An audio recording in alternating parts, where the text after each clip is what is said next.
Welcome back. As we mentioned, Speaker Kevin McCarthy is preparing to bring his debt limit bill to the House floor for a vote.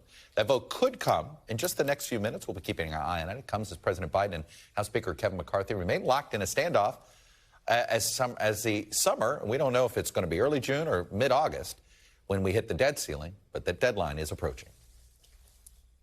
And joining me now is Mitch Landrieu. He's the White House Infrastructure Coordinator, Senior Advisor to President Biden, and somebody that's out here today to talk a little bit about what's going on between the White House and Congress in regards to the debt ceiling. Mitch Landrieu, I appreciate you coming out here. Sure, Chuck.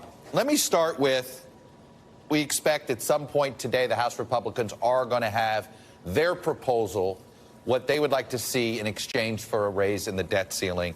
Let me put up a little bit of the ideas they have in there. Cap budget growth at 1% per year, claw back unspent COVID money, strip some funding for the IRS, and add some work requirements for certain things like Medicaid. I know there's some of these things are non-starters, but is the budget growth and unspent COVID money non-starters? Well, listen, again, this is about trying to hold the economy hostage in exchange for raising the debt limit. That's what the non-starter is. The president has always been willing to negotiate about budget and spending and putting his priorities, which grow the economy, put people back to work, create manufacturing jobs, lower people's costs, provide child care, make sure that we take care of the opioid crisis, up against what it is the Speaker and the MAGA Republicans in the House want to talk about, which essentially is going to raise the deficit over time and actually cut 22% from the budget. That's a discussion and negotiation that the president and Congress can have either face-to-face or, over the course of how you negotiate with Congress. What is not really on the table is trying to take the economy into default by using the debt limit to hold the economy hostage. I understand that point of view. At the end of the day, it is up to Congress to raise this debt limit, and there's nothing in here. And look, Democrats have put provisions on the debt limit when a Republican was in the White House, and Republicans like to put provisions on the debt limit when a Democrat's in the White House. Whether we think that's responsible or not, that's obviously subjective, but it's the political reality. At this point, doesn't the president have to sit down with McCarthy and at least and figure out how they're going to raise this debt limit? But Chuck, again, the premise is that you just stated is a little bit wrong. Under Ronald Reagan and under Donald Trump, the debt limit was raised without really a lot of noise and a lot of discussion, without holding the economy hostage. And it's happened many, many, many times. So it's not as though it's a us versus them on that particular issue. I think every responsible economist in the country and in the world says that teetering on the edge, walking on a knife's edge, that could create the economy is a bad thing, and especially when we're having a manufacturing boom. You know, the president's created 12.1 million jobs, 850,000 manufacturing jobs. This discussion is actually pushing forward, and I think there was an independent analysis that came up that said it's actually pushing us closer to possibly a recession. That is not a good idea. At the end of the day, though, the president and Congress always sit down and talk about budget issues. If it is the House Republicans' wish to give wealthy billionaires a tax break at the expense of providing food to kids in school or dealing with opioid addiction, we can have that discussion anytime that they want. But again, I think the issue here is deal with the debt limit, get that out of the way, and then if you guys want to and gals want to have a talk about how the country is going to go forward and whether your vision of America is better than the president's, any day, anytime. Look, I get, but you get to a point where this becomes a game of chicken and somebody's got to swerve. And are you confident they're willing to swerve? Well, let me say this. What I'm confident is the president is going to protect the full faith and credit of the United States of America today, tomorrow, and at any time. That is what his job is, and to protect America's position in the world economy and making sure that we actually put people to work.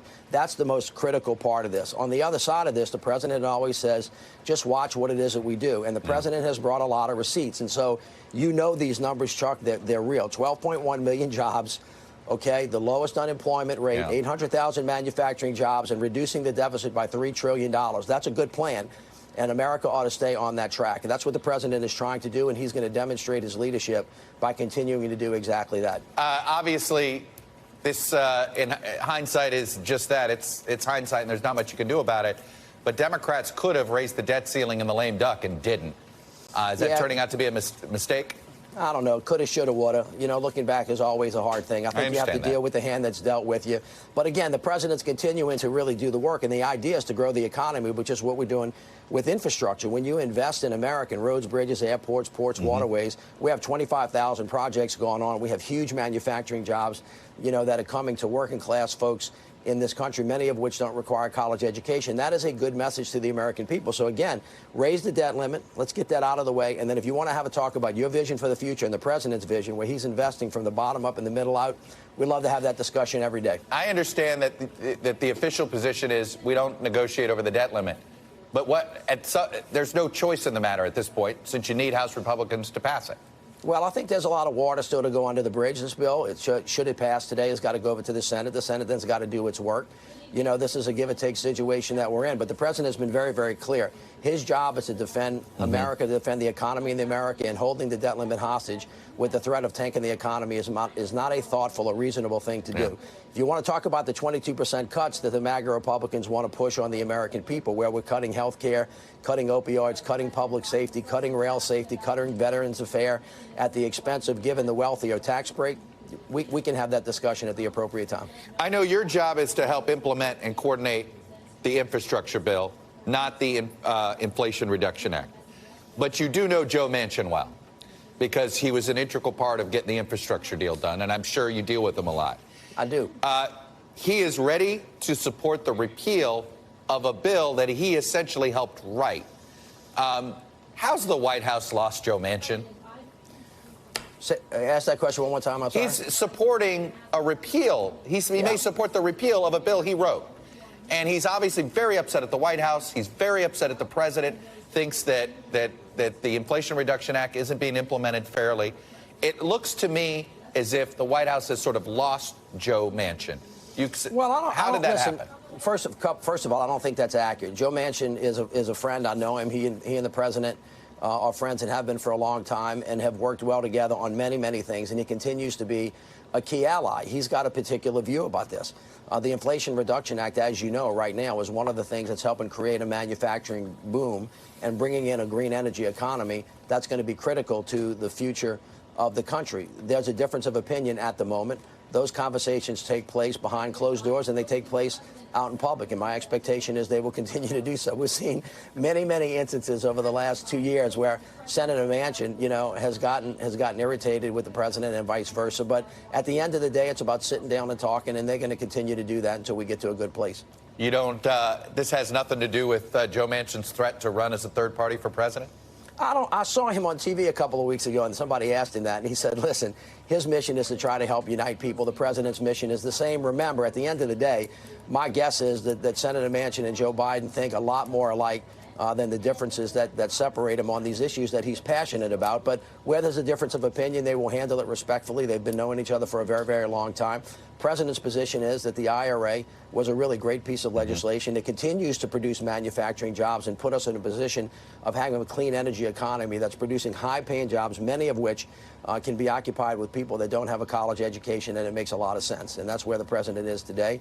And I think we'll continue to be there. All right. Mitch Landrieu, who, as I said earlier, Chuck, is the White House a coordinator in implementing the infrastructure bill. Good to see you. Thanks for coming on and sharing the White House perspective. Thank you, sir. Good being with you. You got All it, right. bud. Thanks for watching our YouTube channel. Follow today's top stories and breaking news by downloading the NBC News app.